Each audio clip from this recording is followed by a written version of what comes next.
The envelope felt heavier than it should have, maybe because it held 3 years of silence, $47,000, and the end of my father's control. My name is Shauna Tompkins, and I'm 28 years old. For most of my life, I was the family disappointment, the sister who couldn't measure up, the daughter who owed everything to a man who never let me forget it. My father used money like a leash, and I wore it like a collar, until the day I didn't. This is the story of how I handed my father an envelope at my sister's wedding in front of 300 guests, CEOs, judges, Seattle's elite, and watched his carefully constructed world crack open.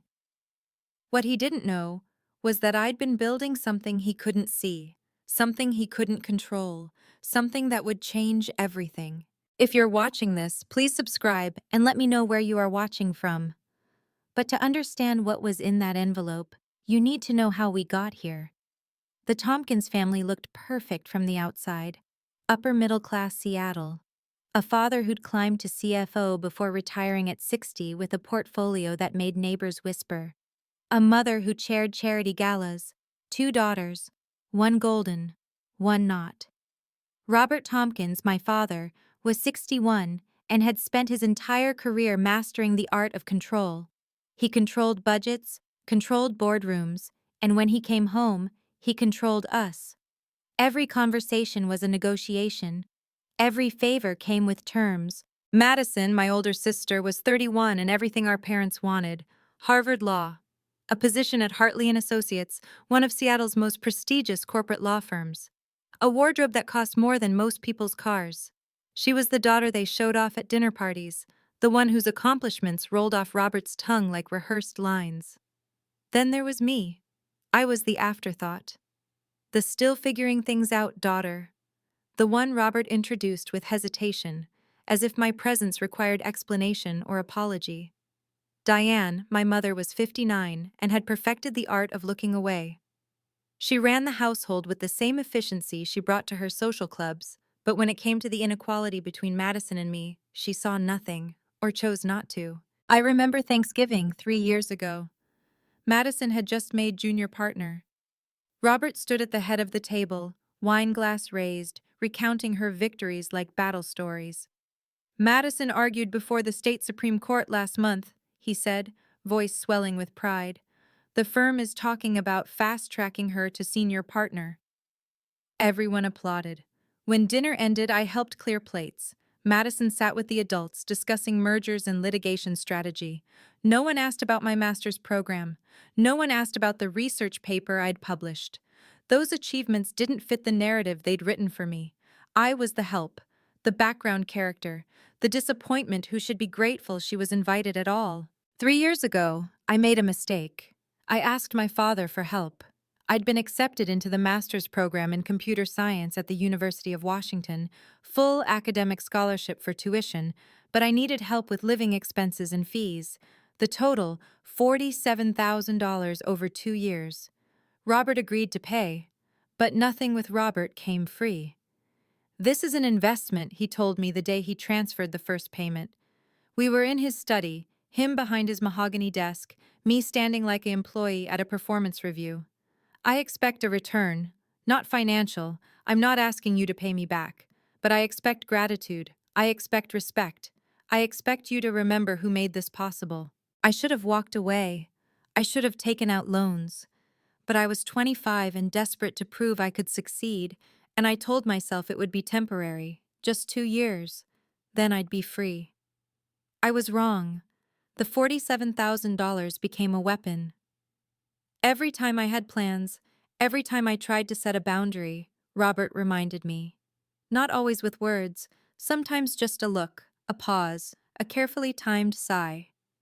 Shauna, we need you at the Harrington dinner Friday night, he'd say. Madison is bringing a potential client. It would look good to have the whole family there. If I hesitated, I'd hate for you to seem ungrateful after everything we've done for you. I canceled job interviews to attend Madison's birthday parties. I worked for free at events Robert hosted, serving drinks to his business associates while Madison networked. I smiled through dinners where I was introduced as still finding her way, while Madison was making partner. Every email from Robert ended the same way. A reminder, subtle but clear, that I owed him. Don't make me regret this investment, Shauna. I saved every message, every text, every email. I didn't know why at the time. Maybe some part of me knew I'd need proof eventually. But I told myself I just had to survive until graduation. Then everything would change. Robert had other plans. What my family didn't know was that I'd stopped being the person they thought I was. During my second semester, I landed an internship at TechVantage Solutions, a mid-sized cybersecurity firm in downtown Seattle. It started as 20 hours a week, enough to build my resume without interfering with coursework. But I was good, better than good. By month 3, I was leading a project to develop AI-driven threat detection for corporate networks. By month 6, the head of engineering was CCing me on client emails. By month 9, the CEO, Daniel Brooks, pulled me into his office. "Shauna, I'm putting you on the fast-track program," he said. Daniel was 45, direct, and had built TechVantage from a garage startup to a $50 million company. "It's for employees we see as future leaders. You're the youngest person we've ever selected." I should have told my family. I should have celebrated. But I'd learned to keep victories small, to avoid outshining Madison, to stay in my lane. So I said nothing. In March of this year, I graduated. Valedictorian. GPA 4.0. I didn't invite my family to the ceremony. I told them it was just a small thing, not worth the trip. Robert seemed relieved. Madison had a deposition that week, and it would have been inconvenient. I walked across that stage alone. And when I received my diploma, I felt something I hadn't felt in years. Pride that belonged only to me. 3 weeks later, Daniel called me into his office again. "We want to offer you a full-time position, senior software engineer. Salary, $168,000 plus a $250,000 equity package vesting over 4 years." I stared at the contract, at the numbers that would have made Robert's jaw drop, at the clause, Section 7.3, that prohibited me from disclosing employment details until June 15th, the company's official announcement date for new leadership hires. "There's one condition," Daniel said. "This is confidential until mid-June. We're announcing 5 senior hires at once for a press release. Can you keep it quiet?" I thought about Robert's $47,000, about 3 years of gratitude, about every time I'd bitten my tongue. "I can keep a secret," I said. I signed on April 12th. The signing bonus hit my account 3 days later, $35,000. I didn't touch it. I was waiting. In February, Madison got engaged. Ethan Caldwell was 34, a partner at a competing law firm, and exactly the kind of man Robert had always imagined for his daughter: Ivy League pedigree, family money, a last name that opened doors. The engagement happened at a French restaurant that required reservations 6 months in advance. Madison posted 17 photos on Instagram within an hour. Robert called me the next morning. "Your sister is getting married. We're planning something special." Special turned out to be a $180,000 wedding at the Four Seasons Seattle. 300 guests, a Michelin-starred caterer, a string quartet for the ceremony, and a 12-piece band for the reception. Robert spared no expense. This was his chance to showcase the Tompkins family to everyone who mattered in Seattle's business and social circles. The guest list read like a who's who: judges, CEOs, politicians, the managing partners of the city's top law firms. This wasn't just a wedding, it was a performance, and Robert was the director. "Shauna, you'll be a bridesmaid, of course," Madison said when she called to tell me. "I need you there. You know how stressful this is going to be." What she meant was, I need you to handle the things I don't want to deal with. Over the next 3 months, I attended 6 dress fittings, 4 planning meetings, and 2 bridal showers. I paid for my own bridesmaid dress, $400 that Madison picked out without asking the price. I coordinated with vendors when Madison was too busy. I addressed invitations. I assembled gift bags. No one paid me. No one thanked me. It was just expected. And then, one afternoon in early May, I was reviewing the guest list for the rehearsal dinner when I saw a name that made my stomach drop. Daniel Brooks, CEO, Tech Vantage Solutions. I stared at the line. Daniel was on Robert's golf league. They'd known each other for years. Casual acquaintances, the kind of relationship Robert cultivated to feel important. Robert had no idea Daniel was my boss. He had no idea that in 6 weeks, on June 15th, I'd be allowed to tell the truth. He'd just invited the one person who could verify everything I'd been hiding. I closed the spreadsheet and smiled. The humiliations were never dramatic. They were small, constant, erosive, the kind that made you question whether you were being too sensitive, whether you were imagining things. In March, Robert hosted a dinner party for Madison's firm. 8 guests, all attorneys or their spouses. I was invited with the understanding that I'd help Diane with hosting. I spent the evening refilling wine glasses and clearing plates while Madison held court about a case she'd won. When one of the guests asked Robert about his daughters, he gestured to Madison. "This one is at Hartley and Associates, making us very proud." Then he glanced at me, carrying a tray of dessert plates. "And Shauna is, well, she's working in tech, still finding her footing." Still finding her footing. I had a master's degree and a 6-figure job offer sitting in my email, but to Robert, I was still drifting. In April, Madison called at 7 a.m. on a Tuesday. "Shauna, I need a huge favor. I have a meeting with a potential client at 10, and I forgot to pick up the gift basket I ordered. Can you grab it and bring it to my office?" The basket was in Bellevue, a 40-minute drive from my apartment. I had a video call with my team at TechVantage at 9:30. "Madison, I have work. Please? I'll owe you one. This client is huge." I rescheduled my meeting. I picked up the basket. I drove to her office in downtown Seattle, double-parked, and handed it to her assistant because Madison was already in her meeting. She texted me 3 hours later. "You're the best, thank you." No offer to pay for gas, no acknowledgement that I'd rearranged my day. In May, at Madison's bridal shower, Diane introduced me to her friends. "This is my younger daughter, Shanna. She's been such a help with the wedding. We don't know what we'd do without her." The subtext was clear. Shauna is useful, not successful, not impressive, useful. I smiled, I nodded, I refilled champagne glasses, and every time I thought about June 15th, about the contract in my apartment, about the number, $168,000, that I wasn't allowed to say out loud yet, I could wait. 2 weeks before the wedding, my father called. It was June 1st, 8 p.m. I was at my apartment, reviewing code for a project deadline, when my phone buzzed. Robert's name on the screen always triggered the same response, a tightening in my chest, a mental checklist of what I might have done wrong. "Shauna, we need to talk about the wedding." His voice had that tone, controlled, deliberate, the one he used when he wanted you to know he was in charge. "Okay," I said carefully. "I want to make sure you understand your role in this event. This wedding is important, not just for Madison, but for this family. We have 300 guests, people who matter, judges, business leaders, people whose opinions carry weight." I said nothing. I'd learned that silence was safer than disagreement. "I need you to be present, fully present. That means showing up to every event, the rehearsal dinner, the ceremony, the reception. It means being helpful without being asked. It means not drawing attention to yourself or doing anything that might overshadow your sister." "I understand." "Do you?" His voice sharpened.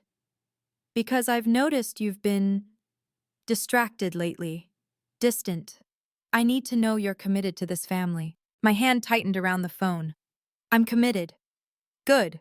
Because if you disappoint me, Shauna, if you embarrass this family in front of these people, there will be consequences.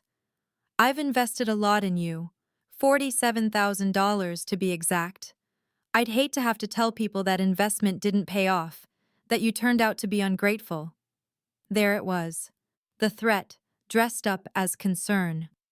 I also want to be clear, he continued, that if you can't show proper respect and gratitude, I'll need to reconsider any future support, financial or otherwise. Future support. As if I needed it. As if I'd ever ask him for another dollar. I'll be there, I said, voice steady. I'll do everything you've asked. Good. I'm glad we understand each other. He hung up. I sat in the silence of my apartment, staring at the wall. For 3 years, I'd told myself I could endure this, that it was temporary, that once I graduated, once I was financially independent, things would be different. But Robert would never stop. The $47,000 would always be there, a chain he could rattle whenever he wanted me to heal. Unless I broke it myself. I opened my laptop and started planning.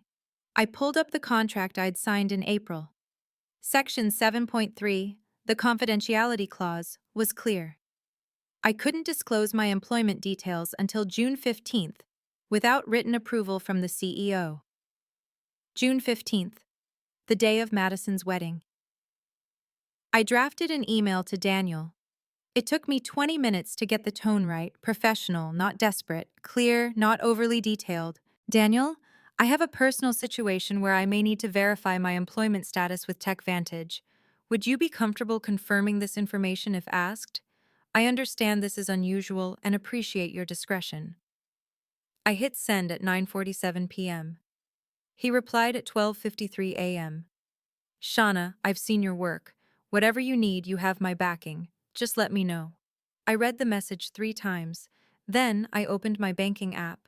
Current balance, $73,482. The signing bonus, plus savings from my internship, plus what I'd managed to set aside during grad school. I did the math, $47,000 for the tuition, plus 4.2%, the current federal interest rate compounded over 3 years. That brought the total to $52,962. But I didn't want to pay interest. I wanted to pay exactly what Robert had given me. No more, no less. I wanted the transaction to be clean, undeniable, impossible to argue with. I went to my bank's website and ordered a cashier's check, $47,000, payable to Robert Tompkins, memo line, repayment of graduate school tuition. Then I opened a document and started writing. Dear Robert, enclosed is full repayment of the $47,000 you provided for my graduate education. As of today, I have no financial obligations to you related to this amount. I appreciate the initial support, but I can no longer accept the terms that came with it. Going forward, I will make my own decisions about my time, my career, and my relationships. I hope you can respect that. Sincerely, Shauna. I printed it on cream cardstock, folded it, slid it into an envelope along with a note about the interest calculation, not because I owed it, but because I wanted there to be no room for him to claim I'd shortchanged him. The check would arrive by June 3rd. I'd carry it with me until the wedding. I wasn't going to mail it. I wasn't going to hand it to him privately. I was going to give it to him in front of everyone. June 14th. The rehearsal dinner at Canlis, one of Seattle's most exclusive restaurants, perched on a hill overlooking Lake Union. 50 guests, immediate family, the wedding party, and a select group of VIPs Robert wanted to impress. The kind of people who wore their accomplishments like tailored suits, understated but unmistakable. I arrived at 6 p.m., wearing a navy dress I'd bought specifically because it was elegant but unremarkable. I'd learned to dress like wallpaper at family events. Robert stood near the entrance, greeting guests with the warm authority of a man who believed he owned every room he entered. When he saw me, his smile tightened just slightly, a micro-expression I'd learned to read years ago. Displeasure, controlled. Shauna, you're here. Of course. He leaned in, voice low. Remember what we talked about? I nodded. The envelope was in my purse, but he didn't know that. No one did. The dinner began with speeches. Madison's maid of honor told a story about their college years. Ethan's best man made a joke about golf handicaps. Then Robert stood, and the room quieted. I want to take a moment to introduce the wedding party, he said, gesturing to the long table where we sat. He went down the line, giving each bridesmaid a glowing introduction. Sarah, Madison's best friend from Harvard Law. Emily, a colleague at Hartley and Associates and one of the brightest young attorneys in the city. Then he got to me. And this is Madison's sister, Shauna. She's working in tech, doing her thing. Doing her thing. The phrase hung in the air, limp and dismissive. Polite applause. A few people smiled at me, the kind of smile you give someone you feel sorry for. I looked across the room and saw Daniel Brooks sitting with a group of Robert's golf friends. He was watching. Our eyes met for just a second, and he gave the smallest nod. He knew. After dinner, Daniel approached me near the bar. "Tomorrow's a big day for your family," he said quietly. "If you need anything, I'm here." I touched the envelope in my purse. "Thank you. I think I have everything I need." He smiled.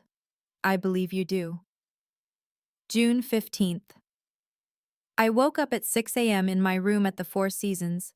The wedding wasn't until 3 p.m., but Madison had scheduled hair and makeup for the bridal party at 8. I lay in bed for a moment, staring at the ceiling, feeling the weight of what I was about to do. The envelope sat on the nightstand. I'd checked it 3 times last night. The check, the letter, the interest calculation. All there. All perfect. I picked up my phone and texted Jessica, my best friend and the only person outside of work who knew the full story. Me. "It's happening today." She replied instantly. "You've got this. Remember, you don't owe them anything." I showered, dried my hair, and put on the robe the hotel had provided. Then I opened my suitcase and pulled out the bridesmaid dress, a pale blush pink that Madison had chosen because it photographed well. I'd paid $400 for it. Madison had never asked if I could afford it. At 7:30, I went downstairs to the bridal suite. Madison was already there, surrounded by makeup artists, hairstylists, and 3 other bridesmaids who were chattering about the ceremony. "Shauna," Madison called when she saw me. "Thank God. Can you call the florist? I think they got the bouquet wrong. And check with the catering manager about the champagne for the toast. And, oh, can you steam my veil? I think it got wrinkled in transport." 4 requests before I'd even sat down. I did them all. I called the florist. I found the catering manager. I steamed the veil with hands that didn't shake, even though my heart was racing. At 2 p.m., I excused myself. "I need to use the restroom." No one looked up.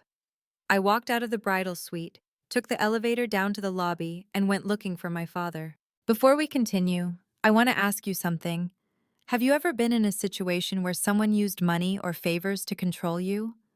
Where you felt trapped because you owed them something? If this story resonates with you, please hit that subscribe button and leave a comment sharing your experience. You're not alone, and your story matters. Also, let me know. What would you have done in Shauna's position? Would you have stayed silent, or would you have fought back? I read every comment and I'd love to hear your perspective. Now, let's get back to the wedding, because what happened next changed everything. I found Robert in the lobby, standing near the windows that overlooked Elliott Bay. He was talking to a small group of men. I recognized 2 of them from the rehearsal dinner, business associates he'd been trying to impress for years. Daniel Brooks was among them. I walked over, my heels clicking on the marble floor. Robert saw me approaching and his expression shifted. Annoyance mixed with confusion. I wasn't supposed to be here. I was supposed to be upstairs, attending to Madison. "Dad," I said, voice calm, "can I speak with you for a moment?"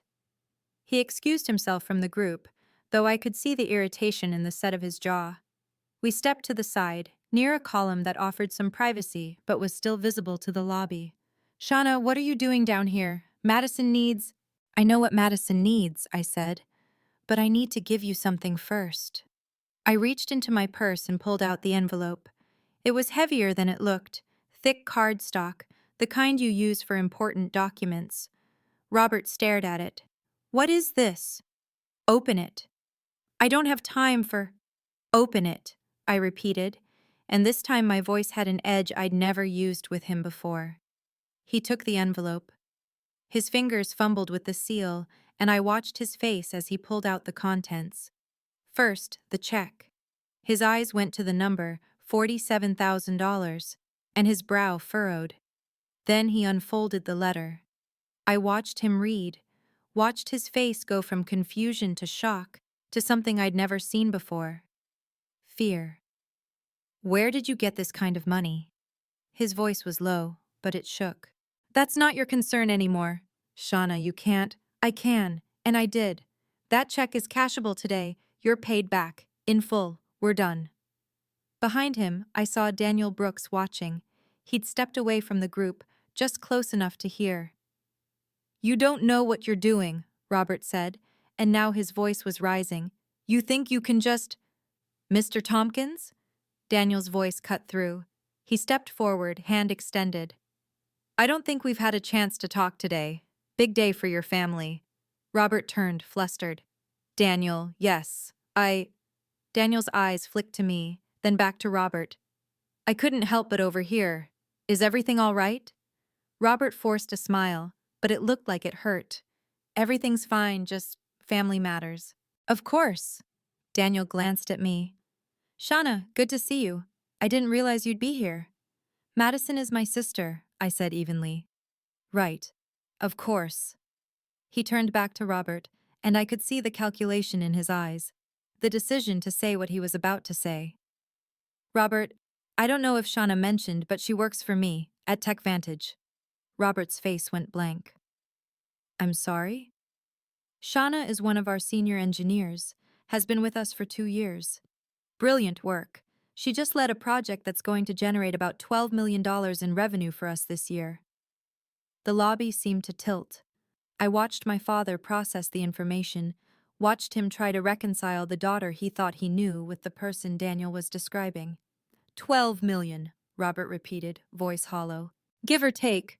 We're very lucky to have her. Daniel smiled at me. In fact, we just promoted her last month. Isn't that right, Shauna? I hadn't told Daniel about the promotion being finalized. It wasn't official until Monday, but he was giving me an opening, and I took it. That's right. Robert looked at the check in his hand, at the letter, at me. You've been lying to us. No, I said. I've been private. There's a difference. You never asked what I did. You just assumed I was failing. That's not… It is. My voice was steady, calm, and I realized I wasn't afraid anymore. You assumed I needed you. You assumed I was grateful for the leash you put on me. But I've been building something you couldn't see, and now I'm done pretending. People were starting to notice. A few guests had drifted closer, sensing drama the way people always do. Robert's voice dropped to a hiss. We'll discuss this later. No, I said. We won't. I'm going back upstairs.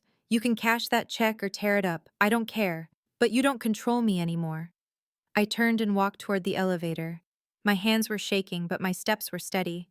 Behind me, I heard Daniel say, She's something, isn't she? You must be very proud.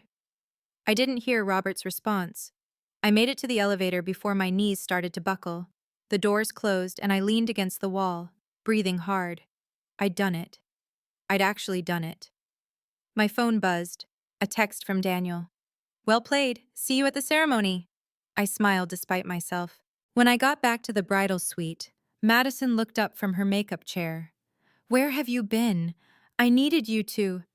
I'm here now, I said. What do you need? She rattled off 3 more tasks. I did them on autopilot, my mind still replaying the look on Robert's face when Daniel said $12 million. At 2:45, we lined up for the processional. I stood between 2 of Madison's law school friends, both of whom were talking about vacation plans and not acknowledging my existence.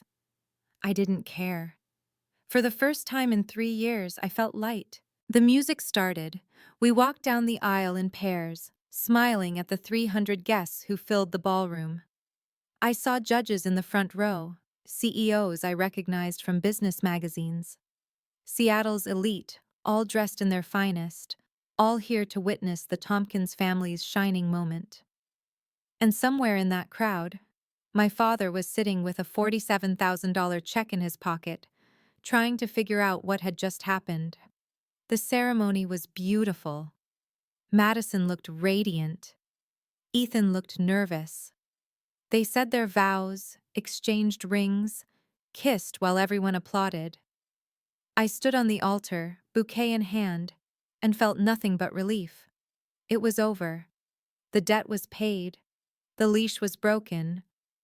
But I knew the real reckoning was still coming. Because in 2 hours, at the reception, 300 people were going to find out exactly who Shauna Tompkins really was.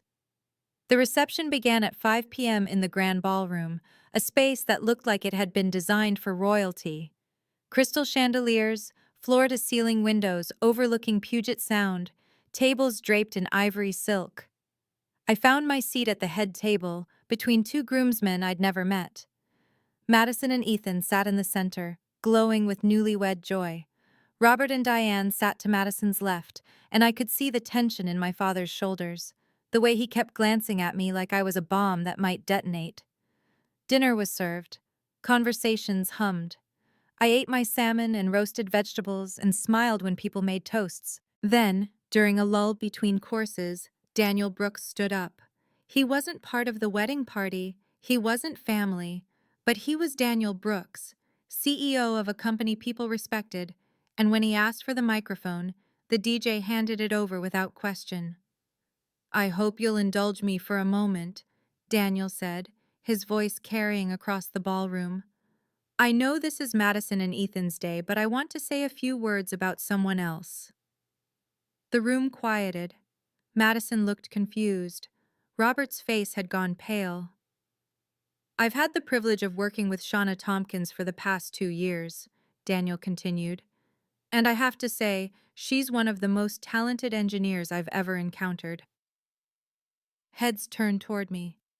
I felt 300 pairs of eyes land on me at once. Shauna doesn't talk about herself much. She's humble to a fault. But I think her family and friends should know what she's accomplished. She recently completed a project that's going to bring in over $12 million in revenue for our company. She graduated as valedictorian from the University of Washington with a 4.0 GPA. And just last month, we promoted her to lead engineer, one of the youngest people to ever hold that position at TechVantage. The applause started slowly, then built. People were smiling, nodding, looking at me with surprise and, for the first time in my life at a family event, respect. Daniel raised his glass. "Shauna, I know you're modest, but your family should be incredibly proud. Robert, Diane, you've raised an exceptional daughter. Congratulations to all of you." More applause. Daniel sat down. I looked at Robert. He was frozen, the champagne glass halfway to his lips, his face a mask of shock and something else. Humiliation. The applause faded, but the energy in the room had shifted. People were whispering, leaning toward their neighbors, glancing at me with new interest. A woman I didn't recognize approached during the salad course. "Shauna? I'm Jennifer Caldwell, Ethan's aunt. I had no idea you were in tech leadership. My company is looking for cybersecurity consultants. Do you have a card?" I gave her my information. Then another person came. Then another. By the time dessert was served, I'd had conversations with 4 different executives, 2 of whom asked if I'd be interested in consulting opportunities. My LinkedIn app was buzzing with connection requests. Across the table, Robert sat in silence. Diane kept touching his arm, whispering things I couldn't hear. Madison looked between us, her expression caught between confusion and something that might have been hurt. I hadn't meant to steal her spotlight, but I also hadn't asked Daniel to speak. He'd done that on his own, and now the truth was out in a way I couldn't take back. Not that I wanted to. At 7 p.m., Madison and Ethan cut the cake. At 7:30, they had their first dance. The reception continued with the practiced elegance of an event that cost more than most people's annual salary. But I could feel the fracture. The story that was spreading through the room. Robert Tompkins's daughter, the one he never talked about, the one who seemed like an afterthought, was actually more successful than anyone had realized. And Robert had no idea. During a break in the music, I saw my father stand and walk toward the balcony doors. He moved like a man trying to escape. I waited 30 seconds, then followed. I found him on the balcony, hands gripping the railing, staring out at the darkening water. "You're upset," I said. He didn't turn around. "You made me look like a fool." "I didn't make you anything." Daniel told the truth. "You should have told us." His voice was tight, controlled, but I could hear the anger underneath. "You should have told your family what you were doing. Instead, you let us think." "Let you think what?" I stepped closer. "That I was struggling? That I needed you? I never said that. You assumed it because it fit the story you wanted. That's not fair, isn't it?" I pulled out my phone and opened my email. Found the message from 3 months ago. March 14th. You wrote, "Shauna, I hope you're managing okay financially. Let me know if you need help with rent." I never asked for help. You just assumed I was failing. He finally turned to face me. "I was trying to be supportive." "No, you were trying to keep me dependent. There's a difference. I paid for your education, and I paid you back, today. Did you cash the check yet?" His jaw tightened. "This isn't about money. It's always been about money. Money and control." I kept my voice level, professional, the same tone I used in board meetings. "You used that $47,000 like a leash. Every time I tried to set a boundary, you reminded me I owed you. Every time I had my own plans, you made me feel guilty for not putting the family first." "That's not, it is. And I have the emails to prove it. Every message where you reminded me to be grateful, every time you threatened to reconsider your support if I didn't do what you wanted." He stared at me, and I saw something I'd never seen in my father's face before. He knew I was right, and he had no defense. "I didn't want it to be like this," he said finally, and his voice had lost its authority. "I didn't want to lose you."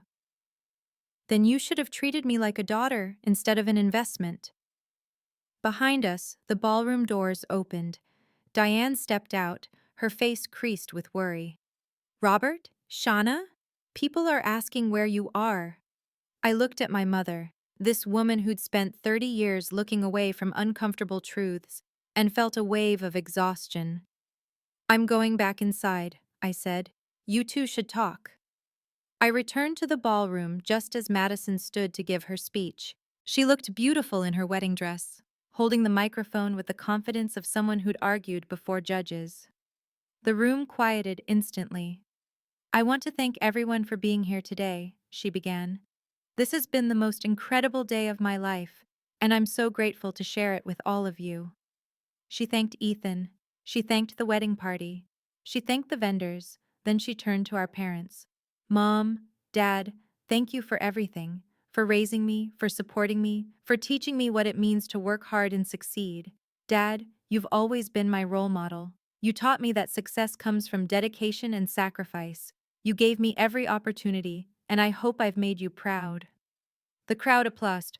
Robert managed a smile, though it looked brittle. Madison's eyes found mine across the table. "And I want to thank my sister Shauna. She's been amazing throughout this whole process, helping with planning, being there whenever I needed her. Shauna, I know you're still finding your path, but I'm grateful for everything you've done. You're the best little sister I could ask for." Still finding your path. The words hung in the air, painfully oblivious. Madison had no idea what Daniel had revealed, or maybe she'd been too distracted to process it. Either way, the contrast was stark. She was thanking me for being helpful while having no idea who I actually was. The applause was polite but muted. I could feel people looking at me, wondering if I'd noticed the dismissiveness in my own sister's words. I raised my glass and smiled. Let them wonder. Madison finished her speech and sat down, beaming. Ethan kissed her cheek. The DJ announced the father-daughter dance. I watched Robert stand and take Madison's hand, watched them move to the center of the floor, while a pianist played something slow and sentimental.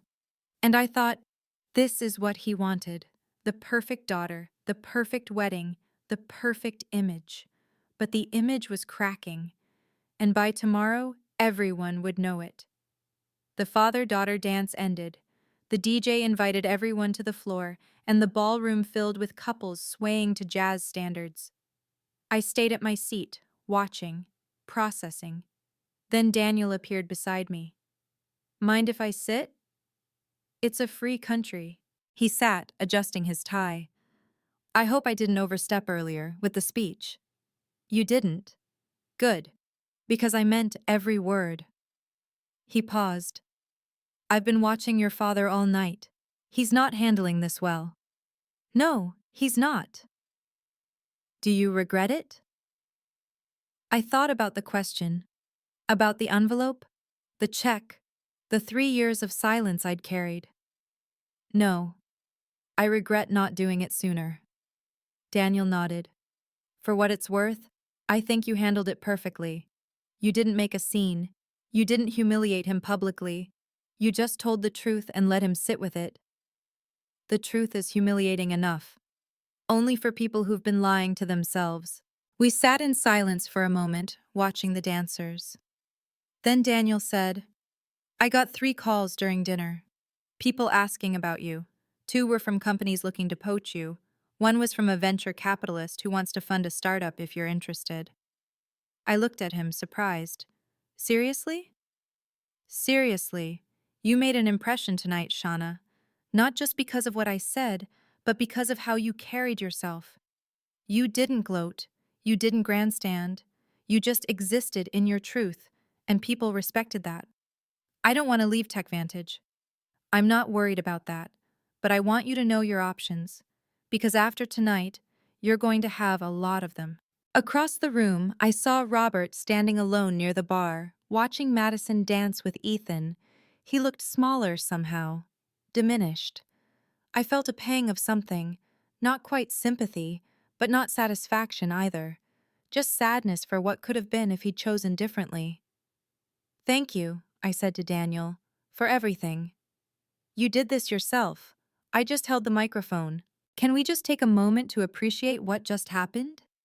Shauna didn't have to say a word. Her boss did it for her. That's the power of letting your work speak for itself. If you're enjoying this story and want to see more content about setting boundaries and standing up for yourself, please hit that like button and share this video with someone who needs to hear it. Also, drop a comment. Do you think Shauna should have told her family earlier?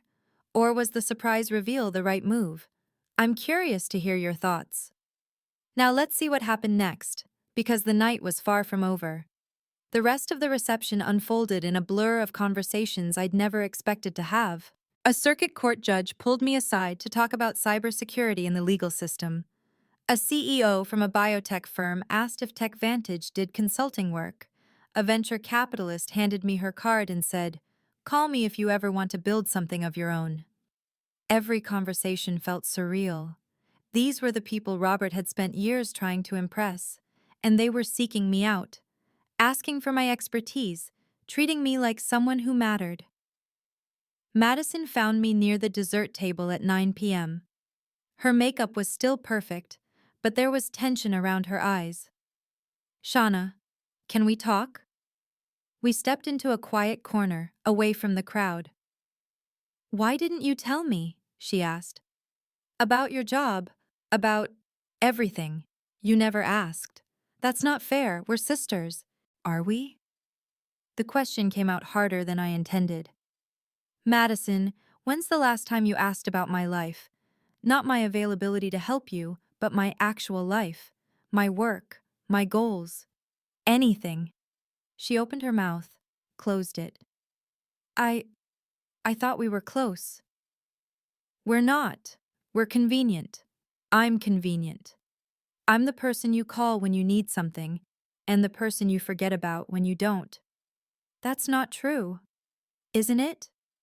I kept my voice gentle, but I didn't soften the truth. You thanked me tonight for helping with planning. You said I was still finding my path. Madison, I found my path 2 years ago. You just never noticed because it didn't fit the story you wanted. Her eyes filled with tears. I didn't mean. I know, that's the problem. You never mean to. None of you do. But intention doesn't erase impact. A groomsman called her name. They needed her for photos. She wiped her eyes, gave me a look I couldn't quite read, and walked away. I stood alone in the corner, holding a plate of cake I didn't want, and felt the weight of everything that had broken tonight. At 10 p.m., Robert found me.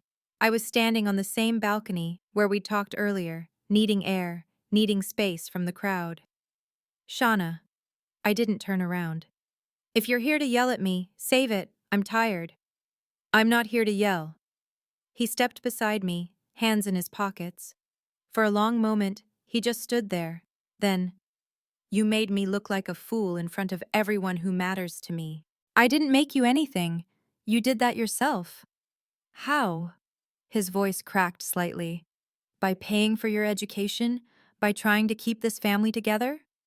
By treating me like property? I finally looked at him.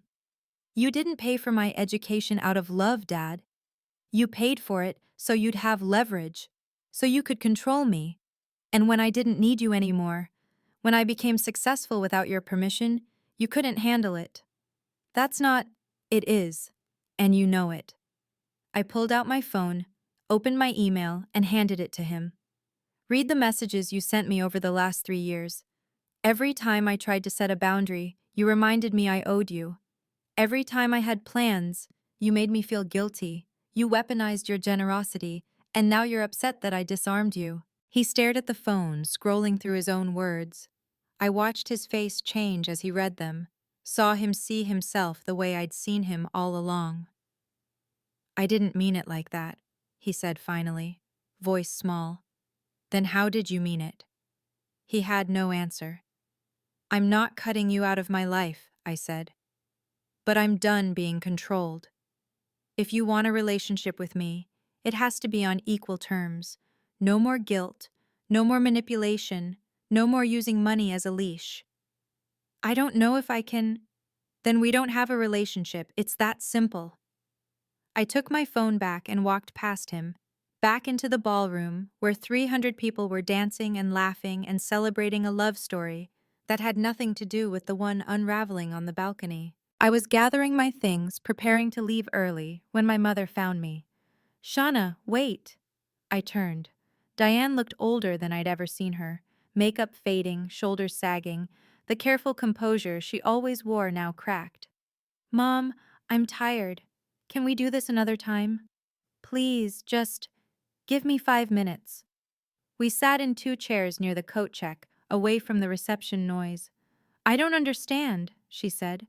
Why didn't you tell us about your job, about graduating, about any of it? Would you have listened? Of course I would have. Would you? I leaned forward. Mom, how many times did I try to talk about my work at family dinners? How many times did I get interrupted or redirected back to Madison or dismissed as still figuring things out? She was quiet. You let Dad control everything, I continued. You let him use money to manipulate me. You stood by while he made me feel like I owed him my entire life. And you never once stood up for me. I was trying to keep the peace. No, you were trying to avoid conflict. There's a difference. I kept my voice level, but I didn't hide my hurt. Love without respect isn't love, Mom. It's just tolerance. And I can't accept that anymore. Tears ran down her face, taking mascara with them. I'm sorry. I didn't realize. I know. That's the problem. You didn't realize because you didn't want to see. What do I do now? I stood. You decide what kind of mother you want to be. The kind who enables Dad's control, or the kind who stands up for all her children equally. But I can't make that choice for you. Shauna? I love you, Mom, but I don't trust you. Not yet. If you want to change that, you have to show me, with actions, not words. I left her sitting there, crying quietly into her hands. I left the reception at 10:30 p.m. Madison and Ethan were still on the dance floor, surrounded by friends, glowing with happiness. The wedding was a success by every measure that mattered to them. Robert sat alone at the head table, the check I'd given him lying on the white tablecloth in front of him. He stared at it like it might disappear if he looked away. Diane stood by the windows, watching the water, her phone in her hand like she wanted to call someone but didn't know who. I walked through the lobby, past the valets, out into the June night. Seattle was warm and clear, the kind of evening that felt like possibility. My phone buzzed, a text from Jessica. How did it go? Me. It's done. I'm free. Jessica. Proud of you. Come over tomorrow. I want to hear everything. I got into my car, a used Honda I'd bought with my first paycheck from TechVantage, and sat in the parking garage for a moment, hands on the steering wheel, breathing. I'd done it. I'd broken the chain. I'd told the truth in front of everyone who mattered to Robert, and I'd walked away with my dignity intact. But I didn't feel victorious. I didn't feel triumphant. I just felt tired. Tired of carrying a weight that was never mine to begin with. I drove home to my apartment in Capitol Hill, poured a glass of wine, and sat on my balcony watching the city lights. Tomorrow, there would be consequences. Tomorrow, I'd have to navigate the aftermath. But tonight, I was free. And that was enough. I woke up to 47 notifications. LinkedIn, 89 new connection requests, mostly from people who'd been at the wedding. My inbox had 12 messages from executives I'd met the night before, plus 3 formal inquiries about consulting work. One email stood out. From Daniel, sent at 6:47 a.m. Shauna, let's talk Monday about your promotion. I'm thinking lead engineer isn't ambitious enough. How does principal engineer sound? We should discuss compensation too. Daniel. I read it 3 times. Principal engineer. That was a role typically reserved for people with 10 years of experience. I was 28. My phone rang. Jessica. Tell me everything, she said before I could even say hello. I told her. The envelope, the check, Daniel's speech, the conversations with Robert and Diane and Madison. She listened without interrupting, which was how I knew she understood the weight of it. How do you feel? She asked when I finished. Honestly, I don't know. Relieved? Sad? Free? Guilty? Guilty for what? For ruining Madison's wedding. You didn't ruin anything, you just stopped being invisible. If that made people uncomfortable, that's their problem. I pulled up Instagram. Madison had posted photos from the reception, her and Ethan cutting the cake, the first dance, a group shot of the bridal party. I wasn't tagged in any of them. My phone buzzed again. A text from a number I didn't recognize. Shauna, this is Jennifer Caldwell from last night. I meant what I said about consulting work. Our firm needs someone with your expertise. Would you be open to a call this week? Rate is $300 hour. $300 an hour. For work I could do in my sleep. I screenshot the message and sent it to Jessica. Her response? Get it, girl. I laughed. Actually laughed. For the first time in 24 hours. The world was different now. I was different now. And I was just beginning to understand what that meant. Madison called at 10 a.m. I almost didn't answer, but curiosity won. Hey, she said. Her voice was careful, tentative. Can we talk? In person? When? Today? I know you're probably busy, but please. We met at a coffee shop in Fremont, neutral territory. She was already there when I arrived, sitting at a corner table, wearing jeans and a sweater instead of her usual lawyer armor. Thank you for coming, she said as I sat down. What do you want, Madison? She flinched at my tone. I want to understand. Why you didn't tell me. Why you let me think. She stopped. I've been thinking about what you said last night. About me not asking about your life. And you're right. I said nothing. I was so focused on my own career, my own goals, that I didn't see you. I treated you like support staff. And I'm sorry. Okay. Okay? She looked surprised. That's it? What do you want me to say? That it's fine? That I forgive you? I don't know if I do yet. Her eyes filled with tears. I don't want to lose you. Then you need to see me. actually see me, not as the little sister who helps you, but as a person with my own life, my own achievements, my own value. I do see you. Do you? I pulled out my phone and opened her Instagram. You posted 37 photos from your wedding. I'm in 6 of them. And you didn't tag me in any. You thanked me in your speech for helping and said I was still finding my path. Madison, I found my path. You just never looked. She stared at the phone, then at me. I didn't realize. I know. That's the problem. We sat in silence. She was crying now, openly, and part of me wanted to comfort her. But a larger part knew that this discomfort was necessary. What do I do? She asked finally. You start listening. You start asking. You start treating me like an equal instead of an accessory. I stood. I'm not cutting you out. But I need time, and I need you to prove that things can be different. I will, I promise. We'll see. I left her there, coffee untouched, and walked out into the summer sun. Robert called that afternoon. I was at my apartment, responding to work emails, when his name appeared on my screen. I let it ring 4 times before answering. Shauna, we need to talk about what happened. No, we don't. Don't be childish. I'm not being childish. I'm being clear. You and I are done having the kind of relationship where you tell me what I need to do. I'm your father. Then act like it. Act like someone who loves me instead of someone who owns me. Silence on the other end. Then, you embarrassed me in front of everyone I know. I told the truth. If that embarrassed you, maybe you should think about why. You don't understand what you've done. Those people, the judges, the executives, they all think I'm a fool now. They think I didn't know my own daughter was successful. You didn't. Because you lied. I never lied. You never asked. There's a difference. I kept my voice level, professional, the same tone I'd use with a difficult client. You assumed I was failing because it gave you power over me. You assumed I needed you because it made you feel important. But I don't need you, Dad. I haven't needed you for a long time. So that's it? You're just going to cut me out? I'm not cutting you out. I'm setting boundaries. If you want a relationship with me, you have to respect me. No more guilt trips. No more using money as leverage. No more treating me like an investment that didn't pay off.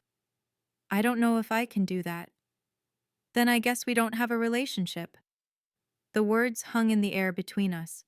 Shauna, I have to go. I have a meeting. I didn't, but I needed to end this call before I said something I couldn't take back.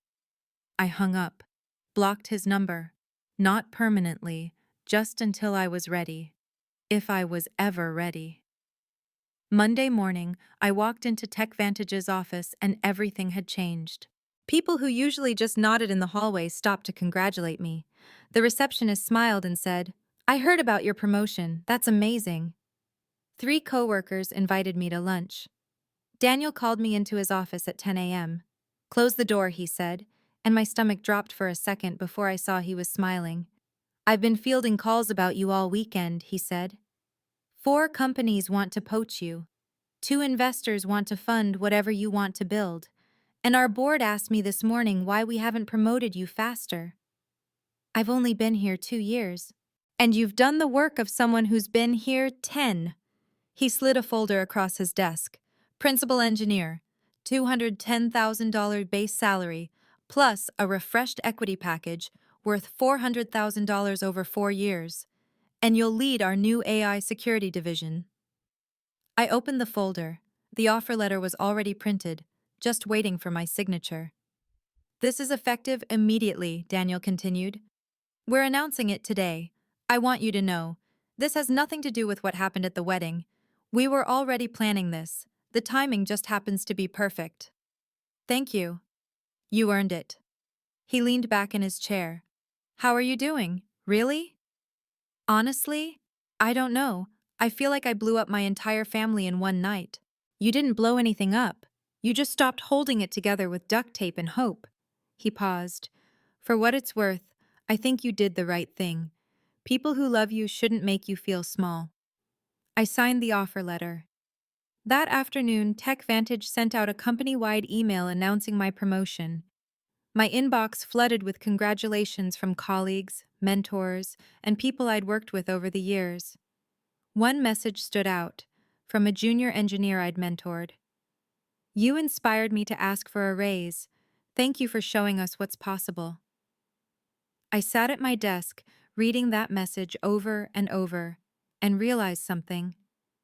This wasn't just about me anymore. It was about everyone who'd ever been underestimated, overlooked, or told to be grateful for scraps. I'd broken free. And maybe, in doing so, I'd shown others they could too. That night, I sat down and wrote a letter. Not an email, not a text. A real letter, on paper, the kind that requires thought and intention. I wrote 3 versions before I got it right. Dear Robert, Diane, and Madison, I'm writing this because I need to be clear about what happens next. I love you, I want you in my life, but I can't continue the way things have been. For 3 years, I've been treated as lesser, as the daughter who needed to be grateful, the sister who existed to help. I've been dismissed, overlooked, and controlled, and I've allowed it because I didn't know how to stop it without losing you entirely. But I've learned something. Love without respect isn't sustainable, and I can't keep sacrificing my dignity for the sake of keeping peace. Going forward, I need the following. 1. No more using money or favors as leverage. I don't owe anyone gratitude for basic parental support. 2. No more assuming I'm available to drop everything for family events without asking if I have other commitments. 3. No more introducing me as still figuring things out or dismissing my career as less important than Madison's. 4. If you want to know about my life, ask. Don't assume. I'm not asking for an apology right now. I'm asking for change. If you can commit to treating me as an equal member of this family, I'm willing to rebuild. If you can't, I'll respect that, but I'll also keep my distance. I hope we can find a way forward, but it has to be on terms that honor all of us, not just some of us. Love, Shauna. I printed 3 copies, addressed 3 envelopes, and mailed them on June 21st. Then I waited. Diane called on June 25th. "Shauna, I got your letter." I was at work, but I stepped into an empty conference room. "Okay." "I've been thinking about what you wrote, about everything that happened." Her voice was shaky. "You're right.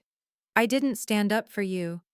I let your father control things because it was easier than fighting." "I know. I'm sorry. I'm so sorry." I closed my eyes. "Mom, I need more than sorry. I need to know things will be different." "They will be, I promise." She took a breath. "I talked to your father. I told him that if he can't treat you with respect, he's going to lose both his daughters, because I won't watch this anymore." "What did he say?" He's struggling. He doesn't know how to admit he was wrong. But he's listening. For the first time in 30 years, he's actually listening." We talked for 45 minutes. She told me about the fights she'd had with Robert, the realizations she'd had about her own complicity. She didn't make excuses. She didn't ask me to forgive her immediately. She just listened. "Can we have coffee?" she asked at the end. "Just you and me. No Robert, no Madison. I want to know about your life. The real version, not the one I assumed." "Okay." "When?" "Next week. I'll text you sometimes." "Thank you, Shauna. Thank you for not giving up on me." "I haven't given up, but I'm also not going to pretend everything is fine." "I understand." We met the following Tuesday at a quiet cafe in Ballard. She asked about my work, my apartment, my friends. She asked what I liked to do when I wasn't working. She asked about my plans for the future. She asked. She listened. She didn't interrupt or redirect. It wasn't perfect, but it was a start. 2 weeks passed. Robert didn't call. Diane told me he'd read the letter multiple times, that he'd sit in his study, staring at it, but couldn't bring himself to respond. He's ashamed, she said during one of our coffee meetings. He knows he was wrong, but he doesn't know how to say it. That's not my problem to solve. I know. I'm telling you where he is. I appreciated the honesty, but I also felt the weight of it. Robert's pride was costing him a relationship with his daughter, and he couldn't see past his own ego long enough to fix it. Madison had been easier. She'd texted me a week after our coffee shop conversation. I'm trying. I want to do better. Can we talk soon? We'd had dinner. She'd asked about my work, real questions, not polite small talk. She told me about cases she was working on, but she'd also asked about mine. It was awkward, tentative, like two people learning to speak the same language. But it was something. Robert, though. Robert was silent. What if he never comes around? I asked Jessica one night over wine. Then he doesn't. And that's his loss, not yours. It doesn't feel that way. I know. But you can't force someone to grow, Shauna. You can only control your own boundaries. She was right. I knew she was right. But there was still a part of me, the little girl who'd wanted her father's approval, who'd tried so hard to be good enough, that mourned what could have been. I let myself feel that grief, and then I let it go. On July 5th, Madison invited me to lunch. Not at a fancy restaurant where she'd take calls during appetizers. At a small Vietnamese place near my office, the kind of casual spot that said, "This is about us, not appearances." "I've been doing a lot of thinking," she said after we ordered. "About the wedding. About everything before that. About how I treated you." Okay. I was jealous. I looked up, surprised. Of what? Of you. Of the fact that you built something on your own, without needing Dad's approval or Mom's validation. I've spent my entire life performing for them, and you just didn't. You did your own thing, and it worked. It didn't feel like it worked, but it did. You're successful, Shauna. More successful than I am, honestly. And you did it without sacrificing who you are. We ate in silence for a moment. I don't want to be the sister who only calls when she needs something, Madison said finally. I want to actually know you, your life, your dreams, what makes you happy. That's going to take time. I know, but I want to try. If you'll let me. I thought about it. About all the years of feeling invisible, of being the afterthought, of watching Madison shine while I stayed in the shadows. And I thought about the fact that she was here, trying, asking for a chance. Okay, I said. We can try, but you have to mean it. No performative sisterhood for Instagram. No using me as emotional support when it's convenient. Real effort. I promise. We'll see. We finished lunch, made plans to meet again in 2 weeks. It wasn't a perfect reconciliation, but it was real. And that was more than we'd ever had before. December arrived with rain and the kind of cold that made Seattle feel like it was closing in on itself. I'd been at TechVantage for 2.5 years now, principal engineer, leading a team of 12. The AI security division I'd built had landed 3 major contracts worth $28 million combined. In November, I'd bought a condo in Capitol Hill. 1 bedroom, floor-to-ceiling windows, a view of the Space Needle. I'd furnished it myself, paid cash for everything, and felt a pride I couldn't quite articulate. This was mine, all of it. Diane and I had coffee once a month. The conversations were easier now, less about the past, more about the present. She'd started asking about my work with genuine interest, and she'd stopped making excuses for Robert. Madison and I texted regularly. She'd come to my condo twice, brought wine, asked about my projects. We weren't best friends, but we were becoming sisters, real ones. Robert hadn't called. Diane told me he'd asked about me, that he'd seen my LinkedIn updates, the articles about TechVantage's growth, the interview I'd done with a tech magazine. He knew what I was doing. He just couldn't bring himself to reach out. He's proud of you, Diane said during our November coffee. He just doesn't know how to say it. He had 6 months. I know. I'd stopped waiting for him. stopped checking my phone hoping for a message. I'd grieved the father I'd wanted and accepted the father I had. A man too proud to admit he'd been wrong, too stubborn to change. It hurt, but it didn't control me anymore.